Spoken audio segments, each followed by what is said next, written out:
Mayong adlaw mga kaigsunan. Ako na pong pagbabasaw ng mga pulong sa Dios nga gitudlo sa bugtong anak sa Dios nga si Jesus. Mabasa nato kini sa Hebrehanon 3 bersikulo 1 up to 6. Akong basaw ng pulong ngano nga si Jesus labaw kang Moises. Atong patalinghugan ng mga pulong para atong may bawan. Nganong giisip si Jesus nga labaw si Jesus kay kang Moises. Akong pagabasahon ang maong mga pulong. Nagaingon, busa mga igsoong balaan nga mga mag-aambit sa langit nun nga pagtawag. Hinuktukin ninyo si Jesus, ang apostol sa labaw saserdote nga atong tinuhan. Siya matinumanon sa Dios nga mao ang nagtudlo kaniya. Maingon nga si Moises usab nagmatinumanon diha sa balay sa Dios. Apan si Jesus maisip nga labaw pa og himaya kay kang Moises. Kay si Moises nagmatinumanon siya diha sa balay sa Dios. Si Jesus nagmatinumanon sa pulong sa Dios. Atong ipadayon sa pagbasa. Kay ang magtutok, kay ang matag usa ka balay may tawo nga nagtukod nini. Apan ang magtutukod sa tanang mga butang mao ang Dios. Og si Moises ingon nga sulugoon matinumanon tuod diha sa tibuok balay sa Dios. Si Moises matinumanon diha sa balay sa Dios, sa simbahan. Sa simbahan naman itong mga halad-halad o karnero ana para pagwagtang sa sala sa tao. Pero sa kasulatan na yung dito nga dili dito mawala tong sala. Di mawala igo lang to pagtabon-tabon. Mao to nga si Jesus gipadala para di mawala gyud ang atong mga sala. Atong ipadayon sa pagbasa.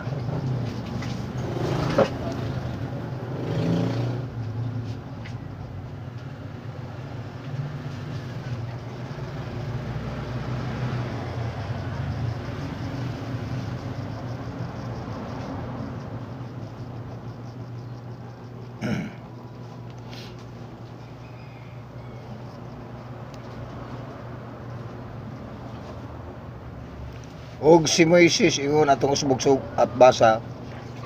Og si Moises ingon nga sulugoon matinumanon tuod diha sa tibuok balay sa Dios. Sa pagpamatuod, sa pangpahimatuod labot sa tanang mga butang nga sa kaulay ay iyang igapamulong. Apan si Kristo, si Jesus ingon nga anak siya matinumanon sa pagdumala sa balay sa Dios. Si Jesus matinumanon siya ang nagdumala sa balay sa Dios. Kinsa man ang balay sa Dios atong gipadayon. Og kita mao ang iyang balay. Kung batunan ta nga malig-on ang atong pagsalig ug garbo sa atong paglaom. Batunan ta ato siyang musalig ta kaniya, batunan to iyang mga pulong paglaom. Si Jesus siya ang nagdumala sa balay sa Dios. Si Moises ang kalahian nila, si Moises nagmatinumanon diha sa balay sa Dios sa ato pa sa simbahan. Sa panahon ni Jesus mauto nga sa panahon ni Jesus pag aniya sa kalibutan kay katong mga halad-halad nga inihaw diha sa balay sa Dios dili man yun makakuha sa atong mga sala. Mauto nga gipadala si Jesus para gyud pagwagtang sa atong mga sala. Mauto nga ang kabililhon kang Jesus sa pagwala sa atong sala kay pinaagi gyud siyang dugo mawala atong sala mapasaylo ta. Kay katong mga halad-halad sa unang panahon Dili to makakuha gyud kundi igo lang to pagtabon-tabon sa atong mga sala.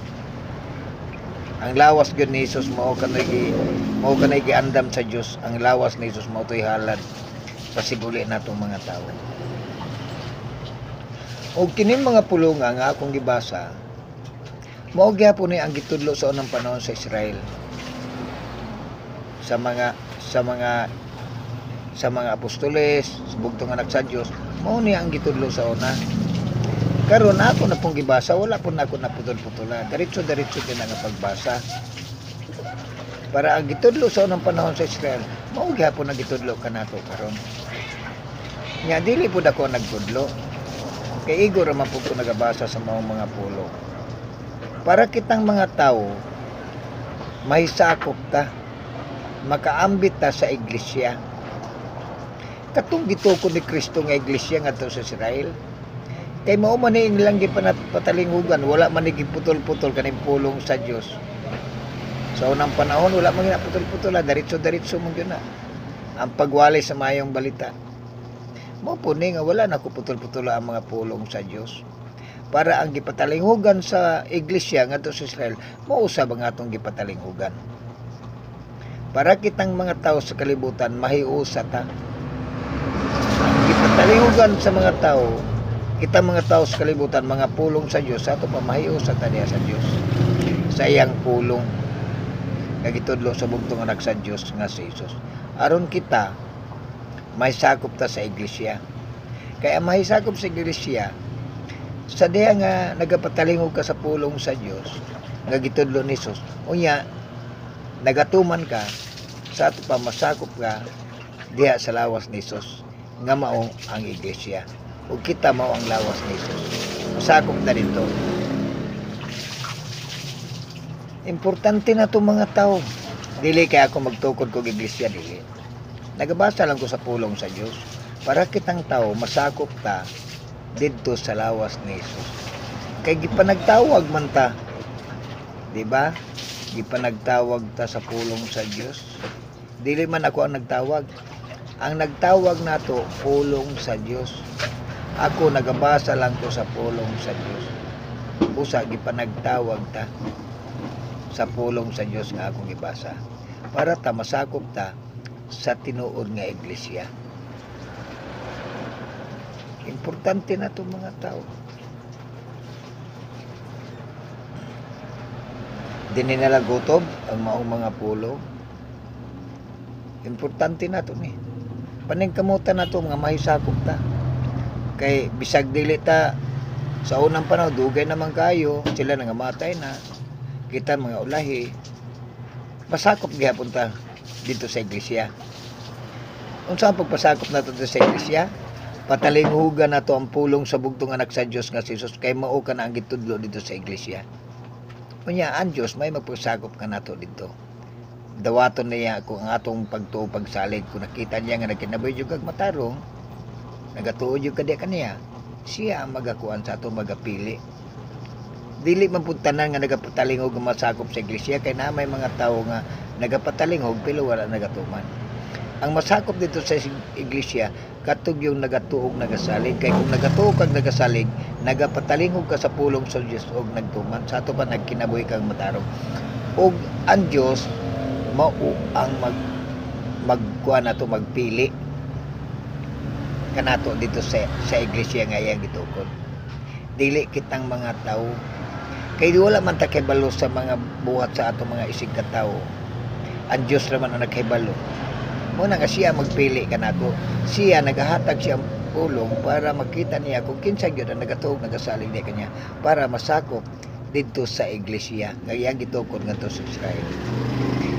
Dili kay ako nagatukod og iglesia, dili, kundi nagahatag og mga pulong sa Dios para kitang mga tao masakop ta dito sa maong iglesia. Importante na itong mga tao.